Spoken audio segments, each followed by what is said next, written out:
Hi everyone, I'm Micah Edwards, the CTE Instructional Facilitator at Archford Co-op. Today I would like to share with you an artificial intelligence or AI website that I have found very useful for educators. It is Eduaide AI. When you navigate to the website, this is going to be the home screen that you're going to see. You can sign up or sign in with Google or choose to go outside of Google with your email address. Once you've logged in, you should be able to launch the app and it will look something like this. A couple of things that I want to note before we really dig into what all of the capabilities are with this website is that at the top you can change the subject. There are only a few options at this time. I do expect that to change as they progress with the capabilities, but I have been just choosing enrichment, and then you can adjust your grade level depending on if you teach seniors and juniors, or maybe you only teach ninth and 10th grade, middle school students, or even elementary aged all the way down to preschool students. So you can adjust the type of information that you are receiving based on your grade level of your students. So I'm just going to choose some ninth and 10th grade students. And then there are tabs across the top. Each tab gives you different options as far as what sort of materials you want the AI app to produce for you. So in the planning tab, you can create lesson plans, engagement activities. If you need evidence statements for your administration or in your lesson plan, learning target, success criteria, rubrics, or even an entire unit plan.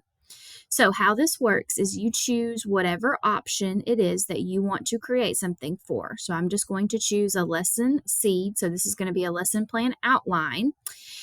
And then at the bottom is where you're going to enter what you want your topic to be on.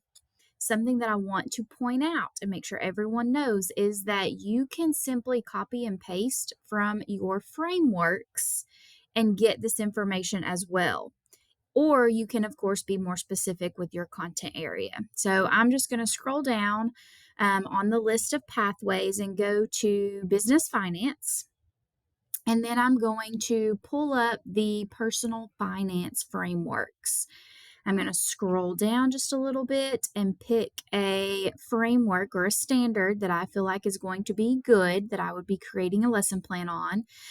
So we're going to talk about the um, payroll deductions that may impact your gross pay. So I'm just going to copy that framework, bullet points and all, navigate back to my Eduaide app, and just paste that in there. So you can see it is literally the same exact thing from my frameworks. And then I'm going to click Add to Workspace.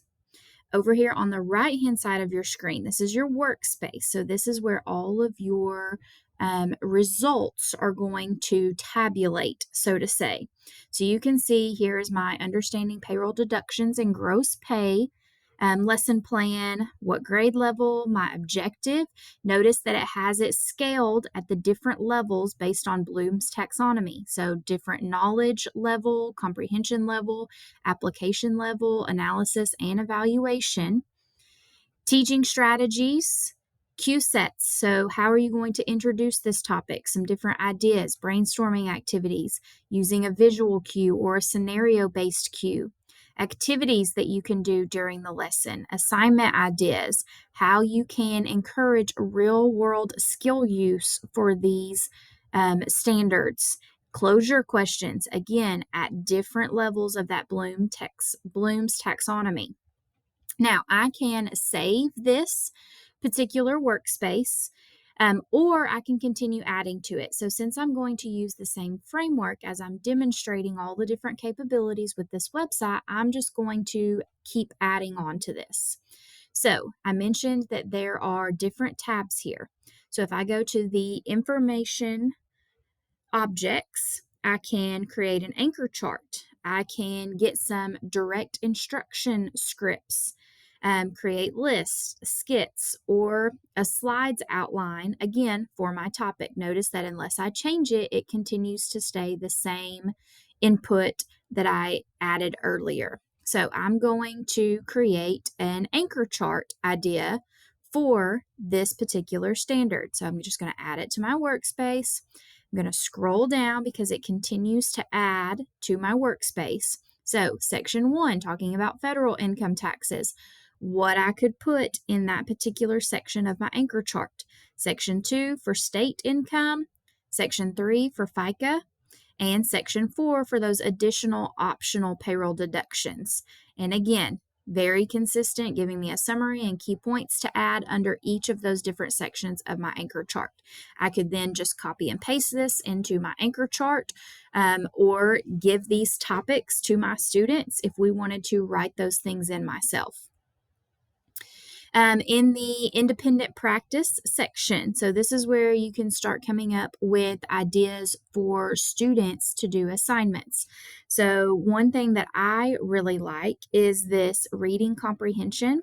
As CTE teachers, a lot of us do not have textbooks. So finding material that we can share with our students to give them the content that we need. So I'm just going to click on reading comprehension.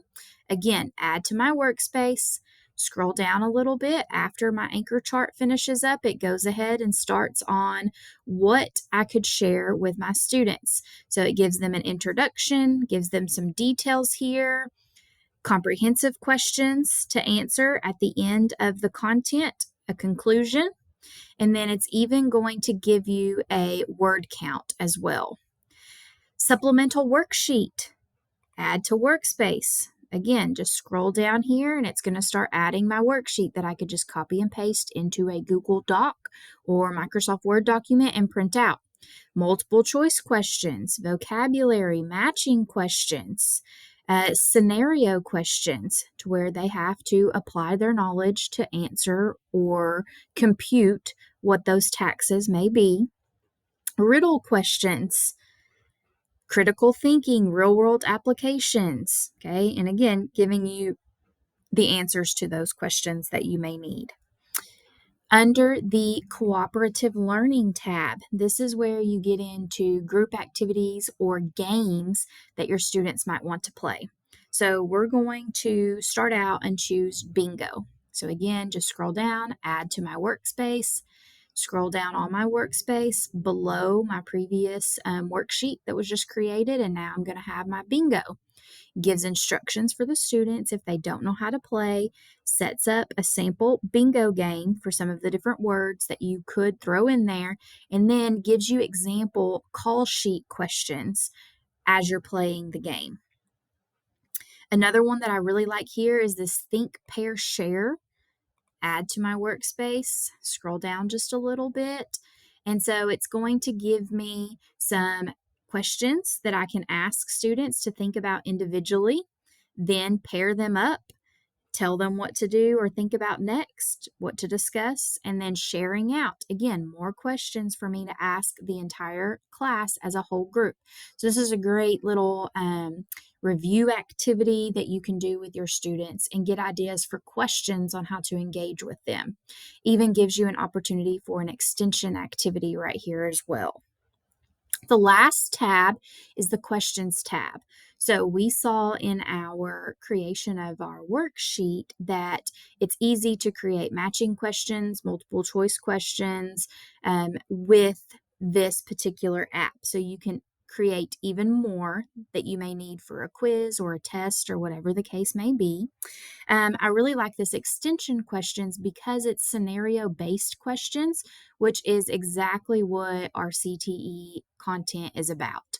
So creating some scenario extension questions down here. Scenario 1, John is a 10th grade student, Sarah is a 9th grade student. So it gives real life situations that these students may be presented with and how they can relate to them and applying their knowledge that they're learning about the content. Another one of my favorite aspects of this questions tab is down here in this taxonomy scaffolding because of the Bloom's taxonomy comparison. So add this to my workspace, scroll down just a little bit. It's going to give me questions that I can ask that are under that knowledge level, comprehension level, application level, analysis, synthesis, and evaluation. So this really helps me gauge a student's knowledge. If they can easily answer these level 2 comprehension questions, then I may challenge them a little bit more by starting to ask some of these application questions. Or if they're struggling with the comprehension, we may back up into the knowledge level questions. If you're having to create any sort of like proficiency scale for your units or your lessons, this is a great resource to come up with some of those components for those proficiency scales. Once you have done all that you would like for this AI app to create for you, again, you can save this workspace. So I can just title it, and if I refer back, this standard was 1.3.3. So I may just put personal finance 1.3.3 and save that so that now I can just go back and get any of this information that I might need easily. Or I can very quickly and easily create it again and get additional ideas or alternative ideas utilizing the same concept the next time I come through as well.